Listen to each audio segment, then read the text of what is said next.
बच्चों, आज मैं आपको कविता पढ़ाने वाली हूँ जिसका शीर्षक है तुम ही मिटाओ मेरी उलझन। और इसके कवि हैं श्री शास्त्री नित्य गोपाल कटारे। कविता कुछ इस तरह से है। तुम ही मिटाओ मेरी उलझन, कैसे कहूँ कि तुम कैसी हो। तुम ही मिटाओ मेरी उलझन, कैसे कहूँ कि तुम कैसी हो। कोई नहीं सृष्टि में तुम सा, माँ तुम बिल्कुल माँ जैसी हो। ब्रह्मा तो केवल रचता है, तुम तो पालन भी करती हो। शिव हरते तो सब हर लेते, शिव हरते तो सब हर लेते, तुम चुन चुन पीरा हरती हो। किसे सामने खड़ा करूं मैं और कहूं तुम फिर ऐसी हो। माँ तुम बिल्कुल माँ जैसी हो। ज्ञानी बुद्ध प्रेम बिन सूखे, ज्ञानी बुद्ध प्रेम बिन सूखे, सारे देव भक्ति के भूखे। लगते हैं तेरी तुलना में, ममता बिन सब रूखे रूखे। पूजा करे सताए कोई, पूजा करे सताए कोई, सबकी सदा तुम ही तैसी हो। माँ तुम बिल्कुल माँ जैसी हो।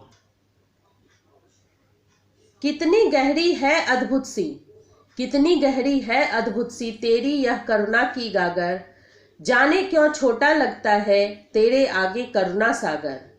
जाकी रही भावना जैसी, जाकी रही भावना जैसी, मूरत देखी तिन तैसी हो। माँ तुम बिल्कुल माँ जैसी हो। मेरी लघु आकुलता से ही कितनी व्याकुल हो जाती हो। मेरी लघु आकुलता से ही तुम कितनी व्याकुल हो जाती हो। मुझे तृप्त करने के सुख में तुम भूखी ही सो जाती हो। सब जग बदला मैं भी बदला, सब जग बदला मैं भी बदला, तुम तो वैसी की वैसी हो। माँ तुम बिल्कुल माँ जैसी हो। तुमसे तन मन जीवन पाया, तुमसे तन मन जीवन पाया, तुमने ही चलना सिखलाया। पर देखो मेरी कृतज्ञता, काम तुम्हारे कभी ना आया। क्यों करती हो क्षमा हमेशा, क्यों करती हो क्षमा हमेशा, तुम भी तो जाने कैसी हो। माँ तुम बिल्कुल माँ जैसी हो, माँ तुम बिल्कुल माँ जैसी हो। इस कविता के माध्यम से कवि ने माँ की ममता, कोमलता और करुणा का बखान किया है। कवि कहते हैं कि मैं उलझन में हूँ कि मैं माँ की बराबरी किससे करूँ, क्योंकि कोई मुझे माँ जैसा प्रतीत नहीं होता। ईश्वर तो बस रचना करते हैं, लेकिन माँ तो माँ है। माँ उसका पालन करती है, पोषण करती है। माँ तो चुन चुन कर हमारे सारे दुखों को हर लेती है।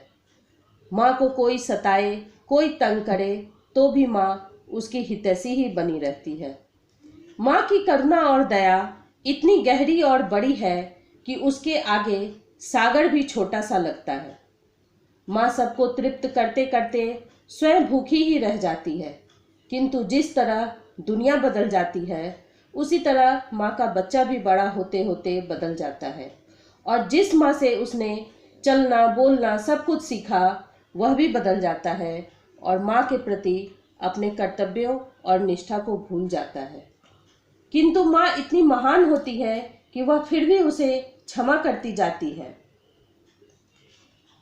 अतः इस कविता का मूल भाव माँ के प्रति अपनी कृतज्ञता, प्रेम और समर्पण की भावना की अभिव्यक्ति है।